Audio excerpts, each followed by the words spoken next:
సంబంధమైన శరీర సంబంధమైన అన్ని విడిచి పరసంబంధమైనటువంటి వాటిని అలవర్చుకొని దాని ప్రకారం జీవిస్తూ తెలియని వారికి తెలియజేయడానికి కంకణం కట్టుకొని సేవ చేసేటువంటి వారు ఎవరు అంటే సేవకుడు. ప్రియమైన దేవుని బిడ్డారా, వారి పక్షాన సంఘర్షణ ఎట్టుండాలా? స్టాండ్గా ఉండాలి, స్థిరంగా ఉండాలి. వారి పక్షులు వ్యాజ్యమాడాలి. మా సేవకుడి గురించి ఎవరైనా ఏదైనా మాట్లాడితే మా సేవకుడు అటువంటి వాడు కాదు. మా సేవకుడు వాక్యానుసరమైనటువంటి వాడు. మా సేవకుడి యొక్క కుటుంబం వాక్యానుసరమైనటువంటి వారు. మా సేవకుడు చెప్పేటువంటిది వాక్యానుసరమైనది. కాబట్టి మేము మొదటి ఆయన చూస్తున్నాం, ఆయన సువార్త విధానాన్ని చూస్తున్నాం, ఆయన యొక్క క్రమాన్ని మేము చూస్తున్నాం అని చెప్పి ఆ ఫిలిప్పీ సంఘస్థులు ఏ విధముగా అయితే వాదిస్తూ సేవకుడి పక్షం నిలబడ్డారో, నేను నీవు మనమందరం కూడా మన సేవకుడి పట్ల, మన సేవకుడి కుటుంబం పట్ల, మన సేవకుడు చేసేటువంటి సంఘం పట్ల నిలబడాలా.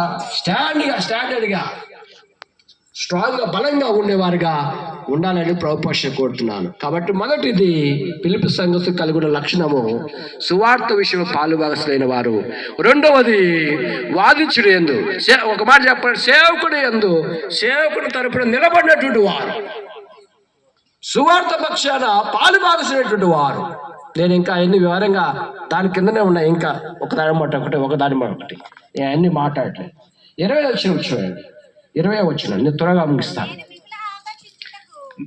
నేను మిగులు అపేక్షించుటకు నిరీక్షించున్న ప్రకారముగా ఏంటండి మీ ప్రార్థన. అక్కడ అండర్లైన్ చేసుకోండి, పెన్నులు ఉన్న వారందరూ మీ ప్రార్థన వల్ల చాలు మీ ప్రార్థన, మీరు పాలుభాగస్తులు, సువార్త విషయంలో పాలుభాగస్తులు 3వ వచనంలో. 7వ వచనంలో వాదించుడు యందు పాలుభాగస్తులైనటువంటి వారు, స్థిరపరచుడు యందు పాలుభాగస్తులైనటువంటి వారు, సువార్త విషయంలో పాలుభాగస్తున్నటువంటి వారని మీరు మీరు మీరు అనండి. ఇక్కడ కూడా 20వ వచనంలో మీ ప్రార్థన వలన.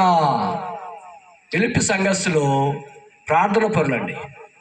వ్యక్తిగతంగా ప్రార్థన చేసేవారు, కుటుంబపరంగా ప్రార్థన చేసేవారు, సంఘపరంగా ప్రార్థన చేసేవారు, సాహసపరంగా ప్రార్థన చేసేవారు, సమూహ పరంగా ప్రార్థన చేసేవారు. టోటల్ చెప్పాలంటే ప్రార్థన పరులు. ఇందాక అయ్యగారు చెప్పారు, చూశారు, విన్నారా? మొదటి లక్షణం బైబిల్ రీడింగ్, రెండవ లక్షణము ప్రార్థన. తెలుగులో కానీ ఇంగ్లీష్లో కానీ ముందు అడుగుటాన్ని అర్థం. ఈ ఫిలిప్పీ సంఘస్థుల గురించి ఎంతగా చక్కగా మాట్లాడుతున్నాడో చూడండి పౌలు. నేను బోధకుడిని కదా, నేను సీనియర్ని కదా, నేను దైవజనుని కదా, నేను ఉన్నతమైనటువంటి వ్యక్తిని కదా, నేనే నా తర్వాతనే కదా వీళ్ళంతా డౌన్, నా తర్వాతనే కదా వీళ్ళంతా అని అనుకోలే. మీ ప్రార్థన వలన అంటాడు పౌలు. అంటే మీ ప్రార్థన వల్ల అంటే వారు ప్రార్థన పనులను అర్థం. నేను స్థితిలో ఉన్నానంటే, నా కుటుంబం ఈ విధంగా ఉన్నది అంటే, నా పిల్లలు ఈ విధంగా ఉన్నారు అంటే, సంఘంలో ఉన్నాను అంటే, పరిచయం చేస్తున్నానంటే, తిట్టించుకున్నా, కొట్టించుకున్నా, తిరిగి కొట్టకుండా, తిరిగి అనకుండా సేవలో ఉన్నాను అంటే, ప్రార్థనలో ఉన్నాను అంటే, విజ్ఞాపనలో ఉన్నాను అంటే, ఉపవాసం ఉన్నాను అంటే, సంఘ పరిచయం ఉన్నాను అంటే, శుభమైన అశుభమైన సంఘ కార్యక్రమాలు లోపల జరిగినా, బయట జరిగినా, వేరే చోట జరిగినా ఈ విధంగా ఉన్నాను అంటే కేవలం మీ ప్రార్థన, మీ విజ్ఞాపన, మీ ఉపవాసము అని పౌలు వారిని ప్రశంసిస్తున్నాడు.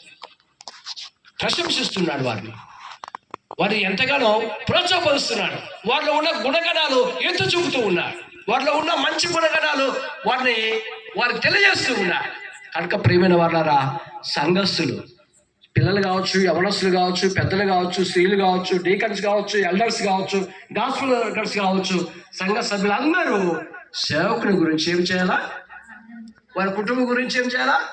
వారి పిల్లల గురించి ఏం చేయాలా? వారి పరిచయం గురించి ఏం చేయాలా?